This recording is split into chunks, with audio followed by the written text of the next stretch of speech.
Lady Scott, your committee have been looking into the mobility of healthcare professionals throughout the EU. Can you tell us what prompted you to initiate this inquiry and why? Well, at the moment, the European Union is having a look at a whole range of laws around how professionals move around across Europe. And we wanted to take a particular look at healthcare professionals, doctors, nurses, midwives, pharmacists, and so on.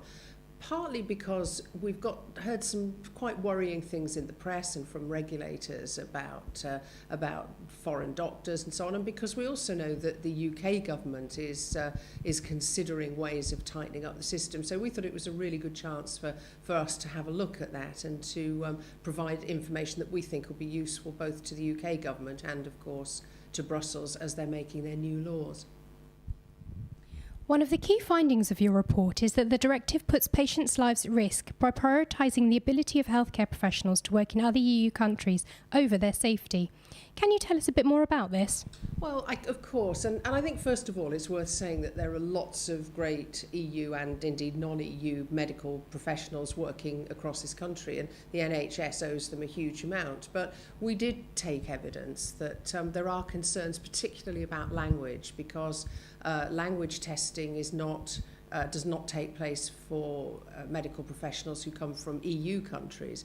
And it's obviously absolutely essential that people have a really good grasp of English, both in terms of kind of technical, clinical language, but also, how they engage with their patients, how they really understand what their patients are telling them. So, we think that more work needs to be done on enabling language testing to take place on anyone who seeks to work here as a healthcare professional, regardless of whether they come from in or outside the EU.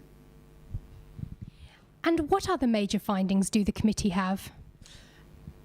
One of the concerns we have is that professionals are often, qualifications are often gained at one particular moment in time.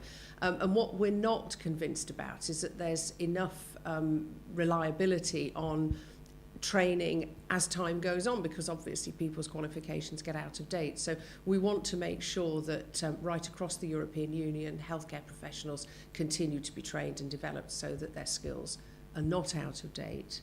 And the second area, the second finding that we thought was interesting was that across the European Union, there seem to be a lot of different ways of accrediting professionals. And it might be done by a local authority, or in our case, it's done by organisations such as the General Medical Council.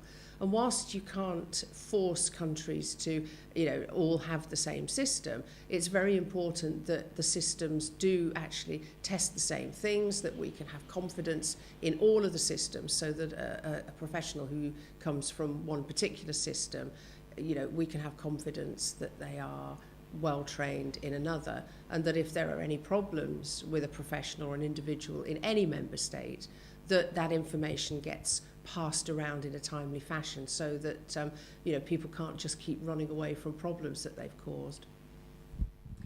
And finally, Lady Scott, what will happen next?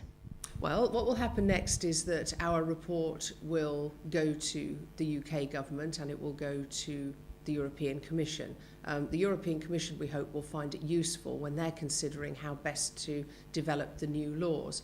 And from the UK government point of view, they will respond to us, and then we'll have a debate in the House of Lords.